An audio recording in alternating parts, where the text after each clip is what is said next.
Good morning everyone. নতুন একটি দিন, নতুন একটি ব্লগে তোমাদের সকলকে অনেক অনেক ওয়েলকাম। আশা করি সবাই সুস্থ সবল ভালো আছো। ঘড়ি কাঁটা এখন সকাল 6টা 6:30টার মতো। তোমাদের সঙ্গে নিয়ে আজকের ব্লগটি এখন থেকে শুরু করলাম। থেকে উঠে বাসি ঘরটা ঝাড় দিয়ে বিছানাটা গুছিয়ে নিলাম। বিছানা গুছিয়ে নেওয়ার পরে 2 কাপ চা করে আমি আর আমার কর্তামশাই দুজনে খেয়ে এদিকে চিনিটা ঢেলে নিচ্ছি। চিনির কৌটোটা খালি হয়ে গেছিলো অনেক দিন ধরেই, চিনিটা শেষ হয়ে গেছিলো, মানে শেষ নয় সরি, বাড়ন্ত বলতে হয়। তো বাড়ন্ত হয়ে গেছিলো, চিনিটা আনা ছিল বাট কী বলতো ঢালা হয়নি। ওই এখন করবো তখন করবো করতে করতে ঢালা হয়নি। তো চিনিটা ঢালার পরে ঠাকুরঘরটা বাকি ছিল ঝাড় দেওয়া, ঠাকুরঘরটা ঝাড় দিয়ে নিয়ে দিলাম। কদিন ধরে এতই বৃষ্টি হচ্ছে যে বলবার মতো না। 2 দিন ধরে তো খুবই বৃষ্টি হচ্ছে, বৃষ্টি হয়ে হয়ে ঘরের সামনে পুরো জল জমে গেছে। তার বাসি কাজ সেরে চাটা খেয়ে এদিকে রান্না তোড়জোড় শুরু করে দিয়েছি। প্রত্যেক দিনই সকালবেলা ঘুম থেকে উঠে রান্নার তোড়জোড় শুরু হয়ে যায়। যেহেতু সকালবেলা ও 9:30টায় ডিউটিতে বেরিয়ে যায়, তার আগে আমার রান্নাবান্না সব কমপ্লিট করতে হয়।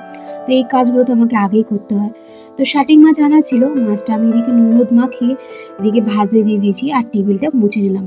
আমি না একটু পিটপিটে আনিয়েছি মাছ আমি যেহেতু টেবিলের উপরে রেখে আমি নুন হলুদ লাগাচ্ছিলাম, ওই জন্য টেবিলটা ভালো না একবার মুছে নিই। কারণ আমি যে কতবার যে দিনে কেন রাতে টেবিল মুছি তার ঠিক নেই। তো সোমবার করে যেহেতু ওর ছুটি থাকে, তো সোমবার দিনকে করে না ও মাছ মাংস সবজি বাজার সব এনে রাখে আর আমি ফ্রিজে সব স্টকে রেখে দিই। নাহলে আমার অসুবিধা হয়ে যায়। আর আমি তো বাজারে একদমই যাই না, ওই যায় আর মাছের দাম কত কিসের দাম কত আমি সত্যি কথা বলতে কিছুই জানি না। তো কদিন ধরে শাটিং মাছ খেতে খুব ইচ্ছা করছিল, তাই ওকে বলেছিলাম শাটিং মাছ নিয়ে এসো। আর আবার সর্ষে বাটার প্রবলেম হচ্ছে, তা আমি সর্ষেটা কী করেছিলাম বলতো, সর্ষে কাঁচা লঙ্কা বাদাম আর একটু সামান্য নুন দিয়ে পেস্ট করেছিলাম আর সামান্য চিনি দিয়েছিলাম।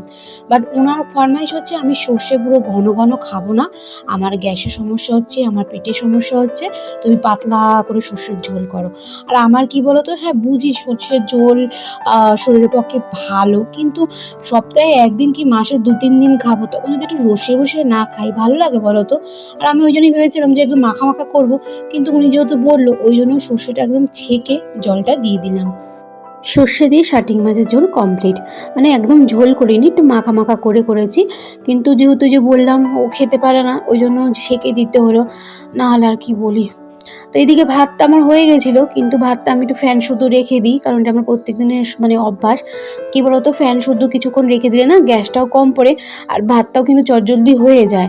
তো এদিকে আমি এখন শোলা কচু করবো চিংড়ি মাছ দিয়ে। তো পেঁয়াজটা ভাজে দিয়ে আর চিংড়ি মাছটা ভাজতে দিয়ে আমি ভাতের ফ্যানটা গেলে এদিকে আবার শোলা কচুগুলো ঢেলে এদিকে হালকা নাড়াচাড়া করে সর্ষের যে জলটা ছিল সেটার মধ্যে দিয়ে দিলাম। ওই একইবারেই পেস্ট করে রেখেছিলাম, ওইটা খানিকটা ওখানে দিলাম আর খানিকটা এর জন্য রাখলাম। দেখি রান্না বান্না কমপ্লিট হয়ে দেখো আমি একটু নিচে এসেছিলাম, বৃষ্টির জলে পুরো চারদিকে জলের জল, পুরো জল জমে গেছে। এর মধ্যে আমার হাজব্যান্ড এখন ডিউটিতে বেরোবে, তা আমি ওকে বললাম কিছুক্ষণ পরে যাও, বৃষ্টিটা একটু কমুক, কিন্তু ও বললো এখন না বেরালে পরে একটু দেরি হয়ে যাবে, তাই এখনই বেরাতে হবে। আর বৃষ্টির একটু হালকা ধরেছিল, কিন্তু এত জল জমেছে সামনের বাড়িতেও জানো তো জল ঢুকে গেছিলো। আমাদের বাড়িতে যেহেতু উঁচু তাই জলটা ঢোকেনি, বাট আশেপাশে অনেকের বাড়িতে জল ঢুকে গেছিলো। আর এই গাছগুলো ছাদে রেখেছিলাম, বাট ছাদে রাখার পরে গাছগুলো একদম নুয়ে গেছে। আগের দিন এত বৃষ্টি হয়েছে রাত্রিরে আর বজ্রপাত হয়েছে যে গাছগুলো নুয়ে গেছিলো, তাই জন্য আমি এখন কি করলাম, এই গ্রিলের মধ্যে ভালো করে সেট করে বেঁধে দিলাম।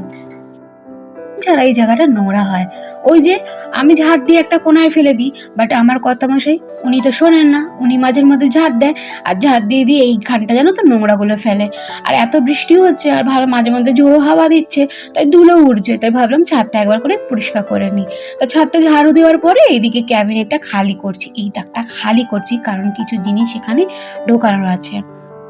ওই ক্যাবিনেটে যে জিনিসগুলো ছিল ওইগুলো এখন এখানে সুন্দর করে গুছিয়ে নিচ্ছি। শোকেসটা গোছানো হয়েছিল কদিন আগে, বাট কী বলতো অনেকটা ফাঁকা ছিল।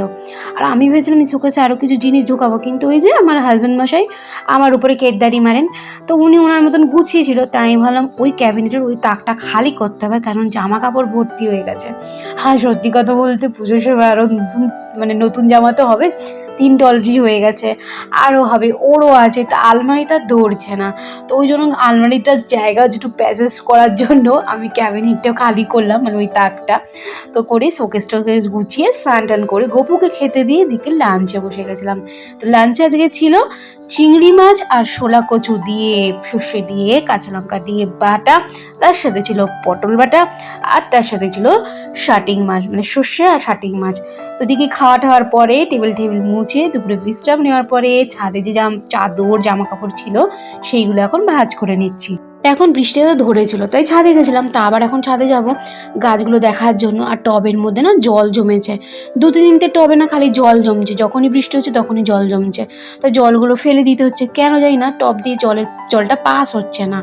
আর যেই ফুলগুলো ফুটেছিল, মানে ফুলগুলো তোলার পরে সেই জায়গাগুলো, মানে সেই ডান্ডিগুলো কেটে দিলাম, কারণ কেন বলো তো, ওই না হলে না পাশ দিয়ে আর ডাল গজাবে না। তো ওই জন্য যখনই ফুল হয়, ফুল হওয়ার পরে ওই ডান্ডিগুলো কেটে দিই। তো ক্লিপগুলো ক্লিপের জায়গায় রেখে এদিকে আমি সন্ধে দিয়ে দিচ্ছি। সন্ধে হয়ে গেছে, তো সন্ধে দিয়ে আমার না সারাদিনে খুব খিদে পেয়েছে, কারণ ডাইটিং করছি, বাট এখন না ডাইটিং করতে ইচ্ছা করছিল না, তাই ভাবলাম একটু পাস্তা খাই। আর আমি সত্যি কথা বলতে এই পাস্তা বলো, চাউমিন, মানে চাউমিনটা সোমবার করেই খাওয়া হয়, বাট পাস্তা বা বাইরের জিনিস খুব একটা খাই না।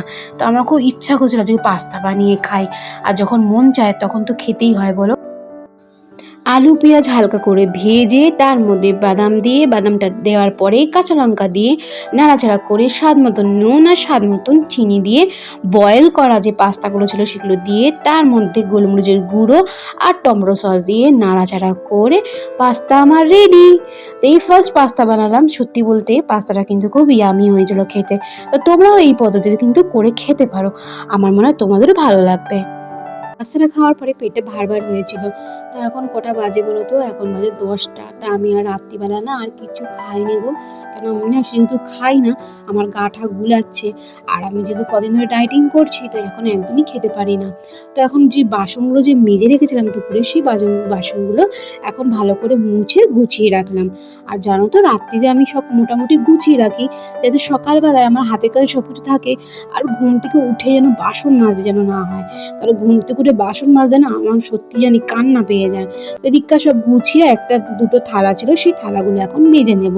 আর গামলা জলটা ঢেলে গামলাটা একটু মুছে নিচ্ছি, কারণ এই গামলাটার মধ্যে জল শুকাতে দিই, কারণ আমার তো আর জায়গা নেই আর অন্য কোথাও। তো এই গামলার মধ্যে জলটা শুকাতে দিই, জলটা যেই ঝরে যায় আমি শুকনো ন্যাকড়া দিয়ে মুছে তাকে তুলে নিই। তো এখন এই থালা দুটো ভালো করে ধুয়ে নিলাম। তো চলো আজকের ব্লগটি এখানে শেষ করলাম। ভিডিওটি ভালো লাগলে চ্যানেলটিকে সাবস্ক্রাইব করে সাপোর্ট করো। এখনের মতন টাটা।